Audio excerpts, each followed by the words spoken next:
له ترکیې څخه د افغان کډوالو لپاره بد تباه کوونکې خبر. سلام درنو لیدونکو، ستړي مه شئ، زموږ یوټیوب چینل ته ښه راغلاست. د ارزنجان پولیسو د ارزنجان ارزوم پر لویه لار د 4 افغان کډوالو له نیول کېدو خبر ورکړی. دغه کډوال چې په یوې لارې کې د الکترونیکي توکو په منځ کې پټ شوي وو، د پولیسو لخوا تر نیول کېدو وروسته د غیر قانوني کډوالو پر وړاندې د مبارزې مرکز ته لیږدول شوي دي. د ارزنجان پولیسو ویلي دي د دغې لارې چلوونکی ایراني و چې د پولیسو لخوا نیول شوی دی. په وروستیو میاشتو کې په ترکیه کې د افغان کډوالو نیول او شړل ډیر شوي دي.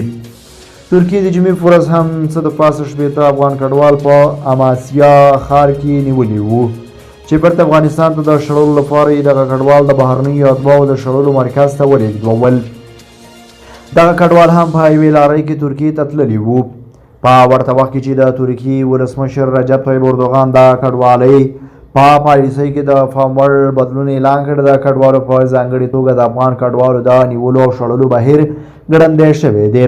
ترکیې تر اوسه پورې تر 3,500 ډېری افغان کډوال نیولي او شړلي دي چې تیر کال یې هم 50,000 او 140 افغان کډوال نیولي او بیرته یې افغانستان ته راشړلي دي. تاسو د ترکیې لخوا د دغه تازه اقداماتو پر اړه څه نظر لرئ چې د افغان کډوالو پر وړاندې کړي دي؟ په دې اړه سره خپل نظریات کمنټ کې شریک کړئ او د تازه پر وخت خبرونو او مطالبو لپاره در سره زموږ یوټیوب چینل سبسکرایب کړئ. الله ملتیا ومنه چې موږ سره تر بیا ښه وخت ښې چارې